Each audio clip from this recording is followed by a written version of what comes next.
Friends, welcome to smart birds. இன்றைக்கி நம்ம video என்ன பார்க்க போகிறோம்னா, நம்ம எப்போயுமே வந்து லவ் பேர்ட்ஸ் பற்றி பார்ப்போம், ஃபிஞ்சஸ் பற்றி பார்ப்போம். இந்த தடவை புதுசாக நம்ம வேறு பேர்ட் பற்றி பண்ணுறோம். இது வரைக்கும் நம்ம போடாத வீடியோ தான் என்ன போட போகிறோம். என்ன வீடியோனா, நம்ம வந்து அன்பாக்சிங் பண்ண போகிறோம்.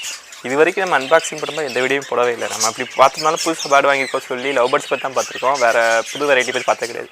நம்ம ரொம்ப நாளாக பிளான் இருந்துச்சு. நம்ம அதாவது லவ் பேர்ட் ஃபிஞ்சஸ் இதை தவிர நம்ம வேறு ஏதாவது பேர்டை வந்து நம்ம புதுசாக ரெடி பண்ணணும் அப்படின்ட்டு நமக்கு ஒரு சான்ஸ் கிடச்சிது. இப்போ அது என்ன பேர்டுன்றதை வந்து நீங்கள் கன்ஃபியூஸாக தான் இருப்பீங்க. கெஸ் பண்ணுங்கள் என்ன பேர்டாக இருக்கும். நம்ம ஃபஸ்ட்டு நான் ஆஃப்ரிக்கன் வாங்கலாம் ட்ரை பண்ணேன். ஆஃப்ரிக்கன் வாங்கணும் அப்படின்னா அது லவ் பேர்ட் சைஸ் தான் இருக்கும். நமக்கு கரெக்டாக நமக்கு எப்படி பழகுன்றது நமக்கு தெரியல. இது வரைக்கும் நம்ம வளர்த்தது கிடையாது ஆஃப்ரிக்கனை. வேறு கிளி வாங்கலாம் பார்த்தா கிளி வளர்க்கக்கூடாது. ஸோ வளர்த்தா பிரச்சனைன்னு சொல்லிட்டு சரி ஓகே அப்படின்னு சொல்லிட்டு அதுவும் வாங்கலை. ஸோ அது என்ன பேர்டாக இருக்குன்றதை நீங்கள் கெஸ் பண்ணி பாருங்கள். நம்ம இப்போ வாங்க வீடியோவில் போய் பார்க்கலாம்.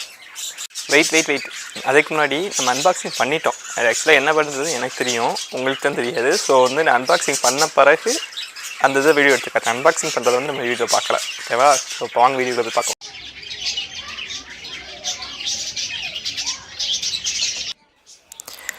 இப்போ நீங்கள் பார்க்குற இந்த ப்ரீடிங் பாக்ஸ்குள்ளே தான் வந்து நம்மளோட பேர்டு இருக்குது. உள்ளே தான் வச்சுருக்கோம் இந்த பேர்டை வந்து. ஸோ என்னவாக இருக்கும்னு நீங்கள் கெஸ் பண்ணுங்கள். ஆக்சுவலாக இது சூப்பர் பேர்டு. என்னென்னா வந்து நம்ம இதுதான் காக்டெயில் வாங்கியிருக்கோம். இது மேஜர் அப்டேட் கூட சொல்லலாம். ஏன்னா நமக்கு இது வரைக்கும் ஐடியாவை நான் எதுலையுமே சொல்லவே இல்லை. ஸோ நம்ம வாங்கியிருக்க பேர்டு வந்து காக்டெயில் தான். இது உண்மையிலே வந்து வேறு லெவலில் எக்ஸ்பீரியன்ஸ் இருக்க போதுன்னு நினைக்கிறேன். நம்ம இதை வச்சு நம்ம நல்லா பண்ண போகிறோம். இது எப்படின்னா என் பிரதர் தான் வாங்கினார். அவர் சென்னையில் இருக்கார். அங்கே தான் வாங்கி இதை ஹேண்ட் டைம் பண்ணி வளர்க்கணும்னு சொல்லி வாங்கியிருக்காரு. நம்ம இப்போதைக்கு கொஞ்ச நாள் வந்து இங்கே இருக்கோம், திருப்பி சென்னை போயிடும்.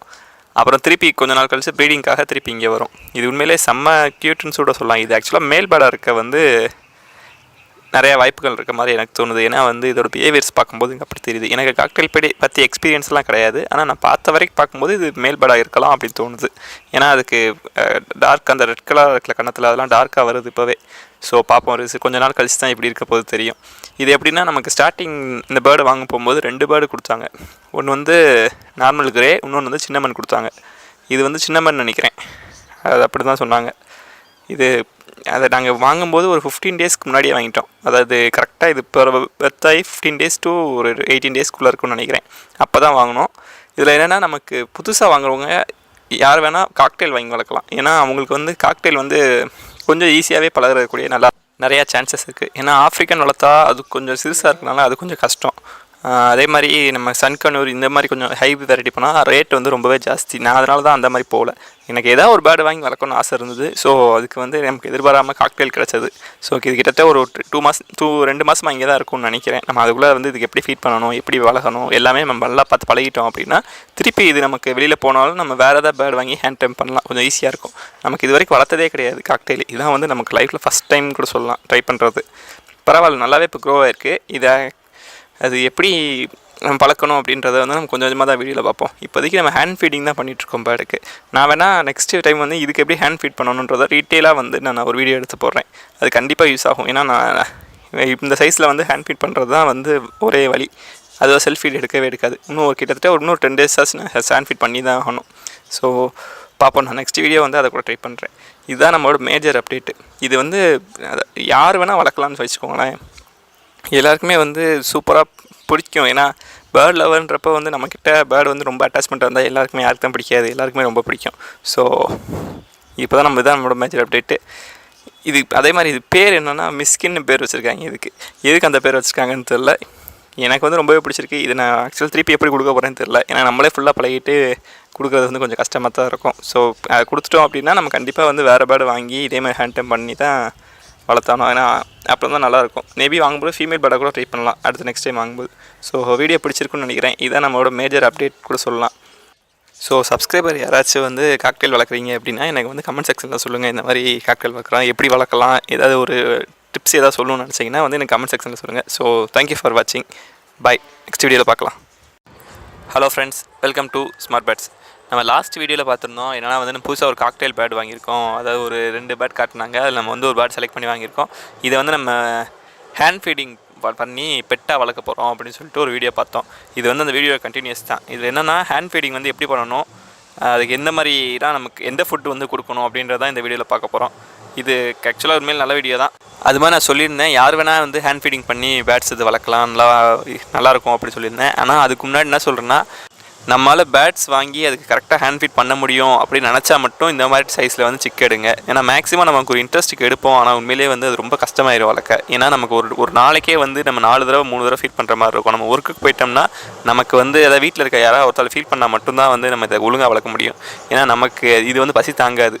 ஸோ கொஞ்சம் ரொம்பவே கஷ்டமாக தான் இருக்கும். இதுக்கு நமக்கு என்ன பண்ணணும்னா, இதுதான் வந்து பெட்ஸ் லைஃப். இது வந்து ஹேண்ட் ஃபீடிங் ஃபார்முலா. இதுதான் வந்து நான் நிறைய பேர் ரெக்கமெண்ட் பண்ணுறாங்க. நான் நிறைய பேர் விசாரிச்சு பார்த்தேன், நிறைய பேர் ரெக்கமெண்ட் பண்ணுறது இதுதான் பண்ணுறாங்க. இது வந்து 250 கிராம்ஸ் வந்து கரெக்டாக 250 ருபீஸ் கிட்டே வருதுன்னு நினைக்கிறேன். அது ஒரு நிறைய பேர்கிட்ட நான் விசாரித்து பார்த்துட்டு அதுக்கப்புறம் தான் வந்து கன்ஃபார்ம் பண்ணியிருக்கேன் இது உண்மையிலே கரெக்டாக தான் இருக்குது அப்படின்ட்டு. இதில் நமக்கு தேவையான ப்ரோட்டீன் விட்டமின்லேருந்து எல்லாமே இருக்குது போல் பேட்ஸுக்கு தேவையானது. ஸோ இது வந்து நம்ம தைரியமாக கொடுக்கலாம். இது நிறையா ஆக்சுவலாக பெட்ஸ் லைஃப் மாதிரி நிறையா இது இருக்குது. ஆனால் நான் பேசிக்காக நான் இங்கே நிறைய பேர்கிட்ட கேட்டது வந்து இது வந்து நிறைய பேர் ப்ரிஃபர் பண்ணுறாங்க. ஸோ நான் இதுதான் கொடுக்குறேன். இது எப்படின்னா வந்து ஒரு பவுலில் வந்து நான் சும்மா ஒரு 2 ஸ்பூன் வந்து இந்த ஃபீடிங் ஃபார்முலா வந்து எடுத்துக்க போகிறேன். இதில் என்ன பவுட்ரு மாதிரி தான் இருக்கும். சும்மா அந்த பவுடரை போட்டு நல்லா சுடுதண்ணி எடுத்துக்கிட்டு, அது நல்லா சுடாதான்னு பரவாயில்ல, நல்லா சுடுதண்ணி எடுத்துகிட்டு இதை நல்லா கிண்டி ஒரு மாதிரி செமி சாலிடாக, அதாவது ஒரு கட்டியாக இல்லாமல் நல்லா லிக்யூட் ஷேப்பாக வந்து மாற்றிக்கணும். இது ஆக்சுவலாக நான் உங்களுக்கு இப்போ தான் பண்ணி காட்டுறேன். நல்லா வந்து ஒரு மாதிரி லிக்யூட் ஃபார்மேட்டாக மாற்றிக்கணும். ப்யூர் லிக்யூட் கிடையாது, ஒரு மாதிரி பேஸ்ட் மாதிரி இருக்கும். வைங்களேன், பேஸ்ட்டை விட கொஞ்சம் கூட நல்லா லூஸாக இருக்க மாதிரி பண்ணிவிட்டு அதில் ஏதாவது அங்கங்கே கட்டியாக இருந்துச்சுன்னா எல்லாத்தையுமே அதை லிக்யூடாக மாற்றிட்டு அதை தான் வந்து ஃபீட் பண்ணணும். இது இப்படி தான் இந்த பார்த்தீங்களா, இந்த மாதிரி பண்ணுறோம்ல, இப்படி பண்ணால் தான் அது கரெக்டாக வந்து உள்ளே இறங்கும். நீங்கள் அதே மாதிரி நல்லா சுட கொடுத்துடக்கூடாது. நீங்கள் இதில் வந்துட்டு கொஞ்சம் ஆற வச்சுட்டு அதுக்கப்புறம் தான் ஃபீட் பண்ணணும். இந்த மாதிரி இப்போ பார்த்தீங்களா ஒரு மாதிரி லிக்யூடாக மாறிடுச்சா, இந்த டயத்தில் வந்து ஃபீட் பண்ணால் கரெக்டாக இருக்கும். நீங்கள் இந்த மாதிரி ஃபுட்டு ரெடி பண்ணும்போதே வந்து நீங்கள் பேட்ஸை வந்து ஓப்பன் பண்ணி விட்டிங்கன்னா வந்து அதுக்கு வந்து ரொம்பவே வந்து இன்ட்ரெஸ்ட் பண்ணும். நமக்காக ஃபுட் ரெடி பண்ணுறாங்கன்னு சொல்லிட்டு நம்மக்கிட்ட வந்து ரொம்ப அட்டாச்மெண்ட்டாக இருக்க பழகும். ஸோ வந்து நீங்கள் பேடை வந்து வெளியே ஓப்பன் பண்ணி விட்டுட்டு நீங்கள் இந்த ஃபுட்டு ரெடி பண்ணுறீங்க அப்படின்னா அது ஃபுட்டை நோக்கி தான் வரும். ஸோ நீங்கள் எங்கேயாவது வெளியே பறக்க ட்ரை பண்ணாலும் ஃபுட்டை நீங்கள் காட்டினீங்கன்னா அவங்ககிட்ட வர சான்ஸ் இருக்குது. இதை பார்த்தீங்களா, அது ரொம்ப கத்திக்கிட்டே இருக்குது. நான் ஸ்பூனில் கொடுத்து ஆக்சுவலாக சாப்பிடாது, இன்னும் கொஞ்சம் பெருசாகி பழக்கப்படுத்தணும். இது வந்து சிரிஞ்சு இருக்குல்ல, நமக்கு சிரிஞ்சு வந்து வாங்கி அதில் தான் வந்து நம்ம இதை ஃபீட் பண்ணுற மாதிரி இருக்கும். இது சிக்காக இருக்கும்போது நம்ம ஒரு டேக்கு வந்து 4 டைம்ஸ் ஃபீட் பண்ணுற மாதிரி இருக்கும். நம்ம கொஞ்சம் பெருசாக 3 டைம்ஸ் 2 டைம்ஸ் சொல்லி கம்மியாகிட்டே இருக்கும். ஆனால் இது நம்ம எவ்வளோக்குள்ள ஃபீட் பண்ணுறோமோ அவ்வளோக்குள்ள நம்மகிட்ட நல்லா பழகும். இது எப்படி ஃபீட் பண்ணணும் அப்படின்னா, இந்த சிரிஞ்சில் வந்து ஃபுட்டை எடுத்துக்கிட்டு நம்ம இதை அப்படியே வச்சு ஸ்லோவாக வந்து உள்ளே இது பண்ண வேண்டியதான். அதாவது ரொம்ப ஸ்லோவாக பண்ணிடக்கூடாது. கொஞ்சம் ஸ்பீடாக வந்து சாப்பிட்ற மாதிரி நம்ம பண்ணோன்னா தான் ஃபுல்லாக சாப்பிடும். அதுக்கு எவ்வளோ பசி அடங்குற வரைக்கும் வந்து நல்லாவே சாப்பிடும். நீங்கள் ஃபோர்ஸ் பண்ணி ஸ்டார்டிங்கில் ஃபீட் பண்ணுற மாதிரி இருக்கும். ஆனால் என்னை பொறுத்தளவுக்கு நம்ம கொஞ்சம் அது கொஞ்சம் பெரிய சைஸில் இருந்துச்சுன்னா கொஞ்சம் வேகமாக ஃபீட் பண்ண பழகிடும். சிக்காக இருக்கும்போது நம்ம ரொம்ப இது பண்ணால் புறையிற சான்ஸ் இருக்குது. ஸோ வந்து புறையிற விடக்கூடாது. புறையிற விடாமல் பொறுமையாக பண்ணணும். இது நமக்கு நல்லா பழகிடுச்சு. ஒன் டைம் வந்து ஃபீட் வாங்க பழகிடுச்சுன்னா அடுத்து வந்து பயப்படாது, நல்லபடியாக ஃபீட் வாங்க ஆரம்பிச்சிடும். இப்போ இப்படி தான் வந்து ஃபீட் வாங்கும். நமக்கு ஒரே பிரச்சனை வந்து டைமிங் தான் வந்து இதுக்கு கொஞ்சம் கஷ்டம். நமக்கு ஒர்க்குக்கு போயிட்டோம்னா பண்ண முடியாது. ஸோ வீட்டில் நமக்கு பதில் ஆல்டர்னேட் யாராவது இருந்தால் மட்டும்தான் இது கொஞ்சம் யூஸாக இருக்கும். சில பேர் ஆசைக்கு வாங்குவாங்க, ஆனால் நமக்கு கவனிக்க முடியாமல் இது ஆகிடும். ஸோ அதை மட்டும் பார்த்துக்கோங்க. ஏன்னா இது நானுமே ஃபேஸ் பண்ணுறேன். நான் இப்போ வெளியே போயிட்டேன் அப்படின்னா ஃபீட் பண்ணுறதுக்கு ஆள் வந்து வீட்டில் எல்லோரும் பண்ணனாலும் தப்பிச்சிட்டேன். இல்லைன்னா அது ரொம்பவே கஷ்டம் தான். இப்போ அதனால தான் நமக்கு பிரச்சனை இல்லாமல் போயிடுது. இது கரெக்டாக ஒரு சிக் எடுக்கிறோம் அப்படின்னா அது ஒரு ஒன் மந்த் வந்து நம்ம வந்து ஃபீட் பண்ணுற மாதிரி தான் இருக்கும். அதுக்கப்புறம் தான் வந்து இது கொஞ்சம் கொஞ்சமாக வந்து நம்ம அதாவது மற்ற ஃபுட்டு வந்து நமக்கு அதுவாக ஃபீட் பண்ணுறதுக்கு வந்து பழக்கணும். இது ஸ்டார்டிங் மேக்ஸிமம் பழகாது. நல்லா நம்ம தான் கொஞ்சம் கொஞ்சமாக அதை வந்து புது ஃபுட்டு இன்ட்ரடியூஸ் பண்ணி இது அதுவாக சாப்பிட்றதுக்கு வந்து நம்ம பழக்கி ஆகணும். ஸோ அது பெரிய ப்ராசஸாக தான் இருக்க போது. நமக்கு இது வரைக்கும் எக்ஸ்பீரியன்ஸ் இல்லை. இதான் நான் ஃபஸ்ட்டு டைம் வளர்க்க போகிறோம். ஸோ பார்ப்போம் எப்படி தான் நம்ம என்ன தான் பண்ணி இது பண்ணுறோம் அப்படின்ட்டு. அதே மாதிரி இது கொஞ்ச நாளில் வந்து வேகமாக பறக்க ஆரம்பிச்சிடும். நீங்கள் வந்து அப்போல்லாம் கரெக்டாக உங்கள் கைக்கு வர மாதிரி நீங்கள் பழக்கி ஆகணும். பழக்கலை அப்படின்னா நீங்கள் ஓப்பன் பண்ணியிருந்தீங்க அப்படின்னா ஈஸியாக பறந்து போயிடும். நமக்கு கண்ட்ரோல்லே இருக்காது. ஸோ நமக்கு இதை எப்படி பழக்க போகிறோம் அப்படின்றது வந்து எனக்கும் தெரியாது. நான் இப்போ தான் கொஞ்சம் கொஞ்சமாக இதை வச்சு தான் நம்ம ட்ரைனிங் எடுத்துகிட்ருக்கோம். ஸோ என்ன தான் நடக்குதுன்னு பார்ப்போம். இதை வந்து நம்ம வெயிட் பண்ணி தான் பார்க்கணும் எப்படி இருக்குது அப்படின்றத. ஆனால் இந்த மாதிரி நமக்கு ஹேண்ட் ஃபீடிங் எடுத்து வளர்க்குறதுக்கு வந்து காக்டெயில் வந்து கொஞ்சம் ஈஸியாக தான் இருக்குது. எனக்கு வந்து கஷ்டமாக ஃபீல் ஆகலை. மற்ற பேடு கூட கொஞ்சம் கஷ்டமாக தெரியும். காக்டெயில் வந்து கொஞ்சம் கிளிமாக இருக்கிறனால கொஞ்சம் நல்லாவே நம்மகிட்ட பழகுது. அதனால் நமக்கு பிரச்சனை இருக்காது. யார் வேணால் ஈஸியாக பழக்கலான்னு நினைக்கிறேன். மேக்ஸிமம் இது வந்து வீட்டில் யாராவது லேடிஸ் இருந்தாங்கன்னா அவங்ககிட்ட நல்லா பழகிற மாதிரி தெரியுது. அவங்க வந்து ஃபீட் பண்ணி பண்ணாங்கன்னா அவங்க கண்ட்ரோல்லே ஃபுல்லாக இருக்கும் அப்படின்ற மாதிரி தெரியுது பார்த்தா, நம்ம பழக்கிறத விட. இப்போ நீங்கள் சொன்னல நம்ம ஃபுட் ஃபீட் பண்ணதும் அதோட ஃபுட் பேக் வந்து எவ்வளோ தான் இருக்குது பார்த்தீங்களா, இந்த மாதிரி தான் இருக்கும் ஃபுட் பேக்கு. நமக்கு அதாவது ஒரு 75% தான் ஏற்றணும், 100% ஏற்றிடக்கூடாது. ஏன்னா 100% ஏற்றினோம்னா அது கண்டிப்பாக மூச்சு தண்ணல் வந்துடும். ஸோ வந்து நமக்கு ஒரு 75% ஏற்றி நிப்பாட்டிடணும். ஃபுல்லாக வந்து ஏற்றிடக்கூடாது. அது கொஞ்சம் நல்லா மூவ் பண்ணி கொஞ்சம் பிரிஸ்காக இருக்கிற அளவு தான் விட்டுருக்கணும். ஏன்னா நமக்கு ரொம்ப வந்து நிரப்பிட்டோம் அப்படின்னா அது மூவே ஆகாது. அந்த பேர்டு வந்து ஒரு மாதிரி ஒரே இடத்துல ஸ்டாபிளாக நிற்க ஆரம்பிச்சிடும். நான் எப்படி ஃபீட் பண்ணுறேன் அப்படின்னா, காலையில் 7 மணிக்கு ஒருக்கா ஃபீட் பண்ணுவேன், 1 மணிக்கு ஒருக்கா ஃபீட் பண்ணுவேன், திருப்பி ஒரு 6 மணிக்கு ஒருக்கா ஃபீட் பண்ணுவேன். 6 to 7 ஃபீட் பண்ணுவேன். திருப்பி வந்து நைட்டு ஒரு 11 மணிக்கு ஃபீட் பண்ணிவிட்டு படுத்துருவேன். இதுதான் இது சம்டைம்ஸ் வந்து நமக்கே ஃபீட் பண்ண கஷ்டமாக தான் இருக்கும். ஏன்னா நமக்கு ஒன்று வேறு ஒர்க் இருக்கும் நமக்கு. ஏன்னா இதையும் நம்ம வளர்த்துக்கும் போது நமக்கு கரெக்டாக ஃபீட் பண்ணியே ஆகணும். ஏன்னா இது நம்மளை நம்பி தான் இருக்குது. இதுக்கு அதுவெல்லாம் சாப்பிட தெரியாது. ஸோ வந்து ரொம்ப இம்பார்ட்டன்ஸ் கொடுத்து நம்ம ஃபீட் பண்ணணும். ஸோ நம்மளால் மெயின்டைன் பண்ண முடியும் நினச்சா மட்டும் இந்த மாதிரிலாம் பேர்டு வாங்கி வீட்டில் ட்ரை பண்ணுங்கள். நமக்கு வந்து ஃபீட் பண்ண முடியாது அப்படிலாம் நினச்சோம்னா பேர்டு வாங்க நான் செஞ்சுன்னா கொஞ்சம் அடல்ட் பேர்டாக வாங்கிருங்க, அவ்வளோதான். ஸோ தேங்க்யூ ஃபார் வாட்சிங். வீடியோ பிடிச்சிருக்குன்னு நினைக்கிறேன். Hello friends, welcome back to smart birds. இன்றைக்கி வீடியோவில் நம்ம என்ன பார்க்க போகிறோம்னா 2 பெரிய சர்ப்ரைசஸ் பார்க்க போகிறோம். என்னென்ன சர்ப்ரைஸ் என்ன அப்படின்னா, ஃபஸ்ட்டு சர்ப்ரைஸ் வந்து இந்த இடத்துல நம்ம ஒரு கேஜ் இருந்துச்சுல்ல, இந்த கேஜை நம்மளே டிஸ்போஸ் பண்ணிவிட்டு இதுக்கு பதில் புதுசாக வந்து நல்லா ராயலாக எனக்கு பிடிச்ச மாதிரி வந்து ஒரு 3 பார்ட்டிஷன் கேஜ் வாங்கியிருக்கோம். அதை பற்றி தான் நான் பார்க்க போகிறோம். அது வந்து நம்மளோட ஃபஸ்ட்டு சர்ப்ரைஸ். செகண்ட் சர்ப்ரைஸ் என்னன்றதை நம்ம அப்படி வீடியோ கண்டினியூஸாக பாருங்கள், உங்களுக்கு தெரியும் என்ன சர்ப்ரைஸ்ன்றது. இதுதான் நம்ம வாங்கியிருக்க புது வந்து 3 பார்ட்டிஷன் கேஜ். அது ஆக்சுவலாக அது நல்லா ராயலாக இருக்க மாதிரி பெரிய கேஜ். எனக்கு ஒரு பீரோ சைஸ் இருக்குன்னு வச்சுக்கோங்களேன். பீரோவோட கொஞ்சம் பெருசு தான். பீரோ கூட கொஞ்சம் சின்னதாக தான் இருக்கும். இந்த பீரோவோட கொஞ்சம் பெருசு. கரெக்டாக வந்து 3 பார்ட்டிஷன் 3 இது விட்டுக்கலாம், 3 பேர் விட்டுக்கலாம் கரெக்டாக. இதுக்கு நமக்கு எங்கேருந்து வந்திருக்கோம்னா, இது நமக்கு மதுரையிலேருந்து ஒரு இடத்துல வாங்கியிருக்கோம். ஏற்கனவே 6 பார்ட்டிஷன் கேஜ் வாங்கினேன், அதே இடத்துல தான் இதையும் நம்ம வாங்கியிருக்கோம். ஸோ இவங்களோட லிங்க் வந்து நான் டிஸ்கிரிப்ஷனில் கொடுக்குறேன், ஃபோன் நம்பர், கான்டாக்ட் எல்லாமே கொடுக்குறேன். யாருக்காவது வேணும்னா நீங்களும் உங்கள்கிட்ட கேட்டு வாங்கிக்கோங்க. அமௌண்ட்டு எனக்கு வந்து கம்மியாக தான் தெரியுது பார்க்கும்போது. ஸோ இது நீங்கள் ட்ரை பண்ணி பாருங்கள், நல்லாவே இருக்கும். வளர்க்கும் போது ஸ்டிக் ஆட் பண்ணி நமக்கு 2 ஸ்டிக் அது நிற்கிற மாதிரி கொடுத்துருக்காங்க. இதை நான் ஓப்பன் பண்ணி காட்டுறேன். நம்ம நார்மலாக ஃபஸ்ட்டு வாங்கின கேஜில் வந்து ஒரே ஒரு டோர் தான் இருந்துச்சு. இதில் வந்து நமக்கு 2 டோர் கொடுத்துருக்காங்க. ஒன்று வந்து நம்ம ஃபுட்டு வைக்கிறதுக்கு இந்த மாதிரி டோர், இன்னொன்று வந்து ப்ரீடிங் பாக்ஸ் மட்டும் இல்லை பேர்டை பிடிக்க கொஞ்சம் வந்து பெரிய டோர் கொடுத்துருக்காங்க. இதே மாதிரி இந்த தடவை நான் ட்ரே வச்சு வாங்கிட்டேன். போன தடவை நான் ட்ரே வாங்கலை, அந்த 6 பார்ட்டிஷன் ட்ரே வாங்கலை. இதுக்கு வந்து ட்ரே வச்சு வாங்கிட்டேன். ஏன்னா நமக்கு வந்து மெயின்டெனன்ஸ் இது ரொம்பவே ஈஸி. பேடை விட்டுட்டோம்னா அடுத்த நம்ம கேஜுக்குள்ளே கையொன்று அவசியமே கிடையாது. ஃபுட்டு மட்டும் வாங்குறதுக்கு விட்டால் போதும். கொஞ்சம் லைட்டாக நமக்கு அந்த டெலிவரி ஆகும்போது சில இடத்துல சில டேமேஜ் இருக்க தான் செய்யும். அதை ஒன்றும் செய்ய முடியாது, நம்மளாக பார்த்து இது பண்ணிக்க வேண்டியதான். இது வந்து நமக்கு மேனுஃபேக்சரிங் டிஃபெக்ட் கிடையாது. இது வந்து நமக்கு டெலிவரி ஆகும்போது கொஞ்சம் ப்ராப்ளம் வரத்தான் செய்யும். ஸோ பார்த்துக்கலாம். இதில் எனக்கு வந்து என்ன பெனிஃபிட்டாக தெரியுதுன்னா, 2 டோர் இருக்கிறது வந்து உண்மையிலே பெரிய கம்ஃபர்டபுளாக தான் இருக்குது. நம்ம ஃபுட்டு கண்டிப்பாக உள்ளே இருக்க பேர்டு வந்து பறக்காது. நம்ம ஃபுட்டு வந்து யார் சின்ன பசங்க கூட ஈஸியாக ஓப்பன் பண்ணி வச்சுக்கலாம். இது அதே மாதிரி ஃபினிஷிங் நல்லா இருக்குது. இதில் எந்த ப்ராப்ளமாக தெரில. ஸோ நல்லா ஓப்பன் பண்ண க்ளோஸ் பண்ண எல்லாமே கரெக்டாக தான் இருக்குது. பேர்டு வந்து ஈஸியாக உள்ளே விட்டுட்டோம்னா வெளியே பறக்கிறதுக்கு வாய்ப்பு கிடையாது. நம்ம பெருசாக ஓப்பன் பண்ணால் பறந்துடும், சின்னதாக ஓப்பன் பண்ணோம்னா பறக்க வாய்ப்பு கிடையாது. ஸோ மெயின்டெனன்ஸ் வச்சு பார்த்தா நமக்கு நல்லா தான் தெரியுது பார்க்க. ஸோ நம்ம விட்டு பார்த்தா தெரியும். ஸ்டிக்கும் நல்லா ஹார்டாக தான் இருக்குது. அந்த ஸ்டிக் மாற்ற சொல்லுவாங்க, நான் வந்து மாற்றலை, நான் அப்படியே விட்டுட்டேன், இந்த ஸ்டிக்கே விட்டுட்டேன். இதில் நம்ம என்ன விட போகிறோம் அப்படின்னா, நம்மளோட காக்டெயில்ஸ் இருக்குல்ல, ஏற்கனவே நம்ம இந்த ரோமியோ ஜூலியட்னு சொல்லிட்டு ஒரு காக்டெயில் பேர் வச்சுருக்கோம். அந்த பேர் அது மாற்றுறதுக்கு தான் மெயினாக வாங்கியிருக்கேன்.